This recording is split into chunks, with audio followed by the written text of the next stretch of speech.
ఏటమ్మా దెయ్యం సినిమాలు పెట్టావు? నాకు దెయ్యం సినిమాలు అంటే చాలా ఇష్టం అత్తయ్య. మార్చమ్మా మార్చు, ఎలాగైతే పైకి వెళ్ళిపోతానే.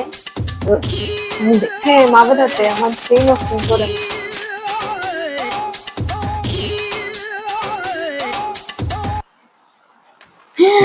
వసే వసే వసే నీకు చెప్పారా దెయ్యం వస్తుందని? అమ్మో అమ్మో అమ్మో. అమ్మమ్మ నేనే, నాతో పెట్టుకోకు జాగ్రత్త. ఒరే నువ్వా? నేనేటో అనుకున్నాను నీతోనే ఎప్పుడు పెట్టుకుంటా నాయన.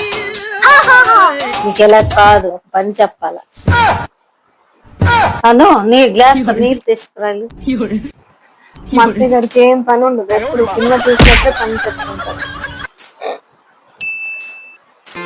ఇది ఎలాగా లేదు, వాటర్ తేడానికి వెళ్ళి నీళ్ళు సినిమా ఇదిగోండి అత్తయ్య నీళ్ళు. వాటర్ చెప్పలేదే, నీకు తీసేస్తామన్నా. అత్తయ్య ఒకటే వాటర్ చెప్తుంది, ఇప్పుడేమో టీ అంటుంది, కావాలని తిప్పేస్తుంది. అత్తయ్య పాలు లేవు టీకి. పాలు లేవా? రాత్రి మా ఆయన తెచ్చారు కదా, పాలు తాగిసావేటే? మర్చిపోయారా ఏంటి? రాత్రి మీరే కదా తాగారు పాలు. పాలు తాగకపోతే మీకు నిద్ర పట్టదు. అయినా ఈ మధ్యన మతి మరపు ఎక్కువైపోతుంది అత్తయ్య మీకు. అవును కదా, నేనే తాగాను కదా.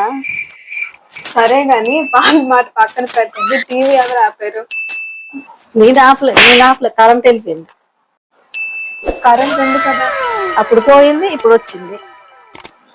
ఏంటో మీ ఆశలు ఇలా సాగుతున్నాయి, ఏం చేస్తాం. సరే గాని టీవీ మాట పక్కకెట్టు కానీ మాయ గారు ఫోన్ కాల్ చేస్తాను. హలో మాయ గారు, ఎక్కడున్నారు? ఏంటమ్మా బజార్లో ఏమైంది? పాలు అయిపోయాయి, వచ్చినప్పుడు పాల ప్యాకెట్ తీసుకురండి మాయ గారు. సరేనమ్మా తెస్తాను. మీ అత్తయ్య ఏం చేస్తుంది? అత్తయ్య గారా చాలా బద్దలైపోతుందని టీ కోసం వెయిట్ చేస్తున్నారు. సరే సరే బేగ్ పట్టుకుని వస్తాను, తినేస్తుంది లేకపోతే పాలు ప్యాకెట్ తేపమ్మా. అమ్మా నువ్వు పాలు ప్యాకెట్ తెచ్చాను, తీసుకో. తెండి మాయ గారు. అత్తయ్య గారు ఉందండి. ఇదేటమ్మా టీ లేదు, ఎట్లేదు ఖాళీ కాకపోతే తెచ్చావు. పాలు అయిపోయాయిగా.